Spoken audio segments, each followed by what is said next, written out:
Hello commerce graduates, welcome back to your channel guys. और आज हम आपके कहने पे बहुत ज़्यादा डिमांड पे बिजनेस स्टैटिस्टिक्स के साथ मूव करने वाले हैं। बिजनेस स्टैटिस्टिक्स के इंपॉर्टेंट क्वेश्चंस को देखेंगे कि एग्जाम में क्या आएगा क्या नहीं आएगा, क्योंकि most of the students business stats को काफ़ी ज़्यादा डरे रहते हैं। और आप चिंता मत करो, बिजनेस स्टैट्स में प्रैक्टिस इंपॉर्टेंट है, ठीक है। अगर आपने प्रैक्टिस नहीं करी है तो आपको डरने की बात है। तो करना क्या है, कैसे कुछ भी मैम सॉल्व करे या क्या ना करे, तो देखो कुछ भी रैंडम अब टाइम नहीं रह गया है। जो बच्चा लास्ट मोमेंट में कर रहे हैं तो इतना रैंडम टाइम नहीं रह गया कि कुछ भी आप ऐसे कुछ भी लगा लो, ठीक है। अब स्मार्ट स्टडी आपको करनी पड़ेगी, स्मार्ट अप्रोच लेनी पड़ेगी। पेपर उतना डिफिकल्ट नहीं होता है जितना आप लोग ने अभी बना रखा है। बस ये समझ के रखो कि प्रैक्टिस की चीज है, प्रैक्टिस नहीं करोगे तो रह जाओगे, है ना। फॉर्मूले नहीं याद होंगे तो रह जाओगे। तो वो कोई रटाक वो कोई गुला नहीं सकता, वो आपको खुद आना चाहिए। तो जितने भी है आपके फॉर्मूले को गो थ्रू करना शुरू कर दो अभी से। यूनिट 1 देखो, स्टैटिस्टिक की जो यूनिट 1 है उसमें से मोस्टली आपसे थ्योरेटिकल ही क्वेश्चन पूछे जाएंगे, थ्योरी ही आएगी। तो एटलीस्ट थ्योरी ही करके चले जाओ कि पास तो हो जाओ तुम, ठीक है। अगर न्यूमेरिकल नहीं बन रहे हैं तो मेनली यहाँ से थ्योरी ही आती है। जैसे मीनिंग पूछेगा स्टैटिस्टिक्स की, स्कोप या इंपॉर्टेंस आएगा स्टैटिस्टिक्स का, फंक्शन आ सकता है, लिमिटेशन, और बिजनेस डिसीजन में स्टैटिस्टिक्स का क्या यूज है, ठीक है। ये इतने आप इस यूनिट के क्वेश्चंस पढ़ के जाएंगे, क्योंकि मेजॉरिटी में यहाँ से थ्योरी ही आएगी, न्यूमेरिकल आते नहीं है। यूनिट 1 ऑलमोस्ट पूरी थ्योरी होती है, ठीक है। शॉर्ट नोट्स लॉन्ग आंसर के फॉर्म में क्वेश्चन आपसे पूछे जाएंगे। तो कहीं अगर आपको मैक्सिमम 14-15 मार्क्स का है, 10 मार्क्स का है, तो एक क्वेश्चन इस यूनिट से आपका सेफ हो जाएगा। तो कम से कम कुछ नहीं तो तुम कहीं तो लाई करोगे, अगर अच्छा भी लिख के आओगे तो 8 तो पालोगे, ठीक है। मान लो 2-2 नंबर में कुछ छोटे मोटे वालों में भी इसमें से एक डाल दिया तो तुम अच्छे सेफ जोन में आ जाओगे। तो ये थ्योरी के क्वेश्चन आप मिस नहीं करोगे, ठीक है। देख लो, इसका स्क्रीनशॉट ले लो। नेक्स्ट यूनिट 2 जो कि हमारी सेंट्रल टेंडेंसी से आ जाता है, मीन मीडियन मोड पे बेस्ड है। इसमें आपके न्यूमेरिकल आने के चांसेस काफी हैं। इससे न्यूमेरिकल बनेगा, मीन मीडियन मोड से क्वेश्चन आएगा।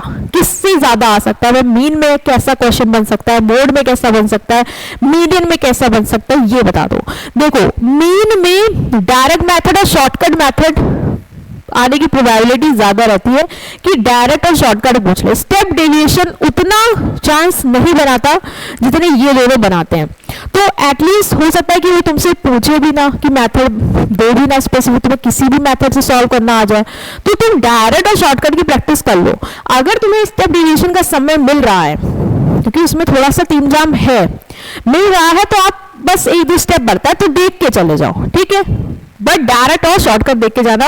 मीडियम में क्या करो, अनग्रुप्ड डेटा और ग्रुप्ड कॉन्टिन्यूअस सीरीज, इनसे क्वेश्चन आने के चांसेस रहते हैं मीडियम से, कि अनग्रुप्ड डेटा देगा और सीरीज कौन सी, कॉन्टिन्यूअस सीरीज, ठीक है। इंडिविजुअल डिस्क्रीट कॉन्टिन्यूअस सीरीज से क्वेश्चन बन सकता है, ठीक है। तो ये आप मीडियम देख लेंगे। 1-2 न्यूमेरिकल देखो रहेंगे, और थ्योरी क्वेश्चन भी एक आता है कि थ्योरी बता दो। तो थ्योरी से कौन सा बन सकते हैं, मीन मीडियन मोड की मीनिंग पूछ सकता है, इनमें से किसी का भी मेरिट डिमेरिट पूछ सकता है, इनमें तीनों में डिफरेंस पूछ सकता है। तो एटलीस्ट थ्योरी वाला पोर्शन भी सिक्योर कर लो कि कुछ तुम ना अटेम्प्ट कर पाओ, तो तुम थ्योरी में करके एटलीस्ट अपने आप को सेव कर ले जाओ, ठीक। नेक्स्ट, डिस्पर्शन से कौन से क्वेश्चन बन सकते हैं, तो ये भी न्यूमेरिकल बेस्ड क्वेश्चन बनते हैं मेजॉरिटी में। यहाँ पे स्टैंडर्ड डेविएशन सबसे ज्यादा पूछा जाता है, और मोस्टली डायरेक्ट मेथड के आने के चांसेस रहते हैं। जितना एग्जाम पैटर्न में देखा जा रहा है वो रहता है कि डायरेक्ट से पूछ ले और स्टैंडर्ड डेविएशन का क्वेश्चन, बट आप अदर मेथड भी करके जाना, ठीक है। लेकिन जो पहले प्रायोरिटी में देख लेना डायरेक्ट, अगर समय नहीं तो एटलीस्ट डायरेक्ट देख के चले जाओ। Next is theory based, meaning of dispersion, dispersion से क्वेश्चन की मीनिंग आ सकती है, इंपॉर्टेंस आ सकता है, रेंज जो होता है उसकी मीनिंग और लिमिटेशन पूछ सकता है, मेरिट डिमेरिट और स्टैंडर्ड डेविएशन पूछ सकता है। स्टैंडर्ड डेविएशन क्या बेटर है रेंज से, कैसे, ये क्वेश्चन इसके बनते हैं। तो देखो, जो बच्चे अभी न्यूमेरिकल नहीं कर सकते वो आप थ्योरी, अगर आप प्रीवियस देख लो अपने स्कूल के पेपर, सॉरी कॉलेज के पेपर, यूनिवर्सिटी के पेपर, तो उसमें देख लोगे कि थ्योरी क्वेश्चन कितने आ रहे हैं। हो सकता है 50-50 रेशो में बढ़ता हो पेपर आपका, या 60-40 में बढ़ता हो, तो एटलीस्ट तुम पास हो सकते हो, समझ रहे हो। तो थ्योरी की ये सब क्वेश्चन आप देख के जाना, और न्यूमेरिकल में ये आप देख लेंगे। इसके बाद कोरिलेशन से numerical based question, Karl Pearson का coefficient of correlation most common numerical है, पूछा जाता है कि कार्ल पियर्सन का बताओ, तो करके जाएंगे आप। ठीक है, थ्योरी से क्वेश्चन क्या बन सकते हैं इस यूनिट से, कोरिलेशन की मीनिंग, टाइप्स, कोरिलेशन और रिग्रेशन में डिफरेंस जरूर देख लेना, ये क्वेश्चन बन सकते हैं। कोरिलेशन से कम एक क्वेश्चन हर पेपर में होता है, मतलब कोरिलेशन पूछेगा ही पूछेगा।